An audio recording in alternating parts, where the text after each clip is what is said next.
নমস্কার বন্ধুরা, আমি চলে এসেছি আবার একটা নতুন কবিতা এবং তার এমসিকিউ নিয়ে। জন কিটসের লেখা বিখ্যাত একটা রোম্যান্টিক কবিতা ওড টু নাইটিঙ্গেল।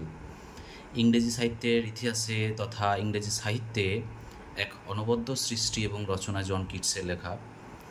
জন কিটসকে আমরা জানি একজন রোম্যান্টিক কবি হিসাবে, যদিও তার বাস্তব জীবন এবং তার ব্যক্তিগত ফ্যামিলি ব্যাকগ্রাউন্ড যদি আমরা দেখি দুঃখে আচ্ছন্ন, দুঃখে ভরা, তবুও তিনি তার কবিতাগুলোতে আমরা দুঃখের ছোঁয়া খুব কম মাত্রায় পাই। যদিও এই নাইটিঙ্গেল কবিতাটা দিয়ে সম্পূর্ণভাবে তিনি নেগেটিভ ক্যাপাবিলিটিকে তিনি কী করতে পারেননি, অর্থাৎ মেনটেন করতে পারেননি। তিনি কিছু কিছু ক্ষেত্রে তার ব্যক্তিগত জীবন এবং ব্যক্তিগত জীবনের সমস্যা, দ্বন্দ্ব, সেগুলোকেও তিনি নাইটিঙ্গেলের গানের মাধ্যমে বা নাইটিঙ্গেলের সঙ্গের মাধ্যমে তিনি সেখানে প্রকাশ করার চেষ্টা করেছেন। তো যাই হোক বন্ধুরা, আমরা যদি কবিতাটা ডিটেলসে পড়ি তাহলে এই সমস্ত তথ্য আমরা জানতে পারবো, তথা নাইটিঙ্গেল পাখির সুন্দর গান যেটার বর্ণনা তিনি করেছেন।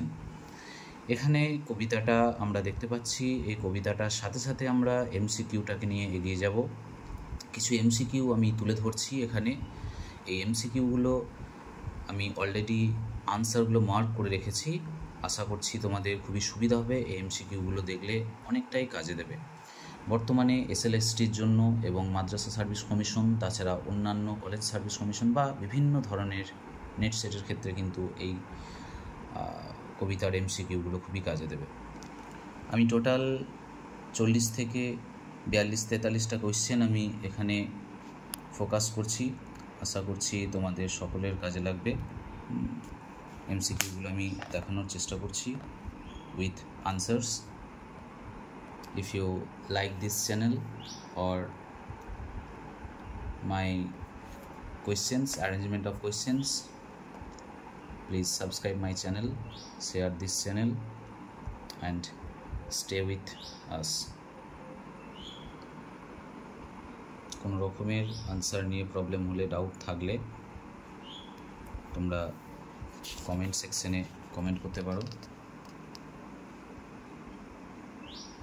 আমি খুব দ্রুততার সঙ্গে এমসিকিউগুলো পাস করে যাচ্ছি, তোমরা চাইলে পজ করে সেখানে দেখতে পারো। আশা করছি বুঝতে পারবে এবং কাজে লাগবে।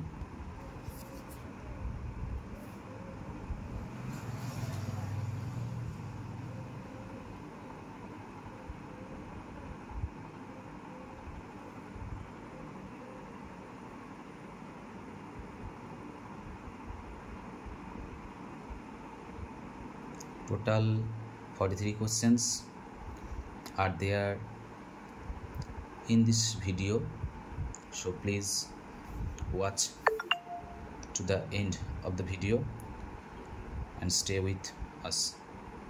Thank you. I shall upload many other poems with their MCQs. Please stay connected. Thank you.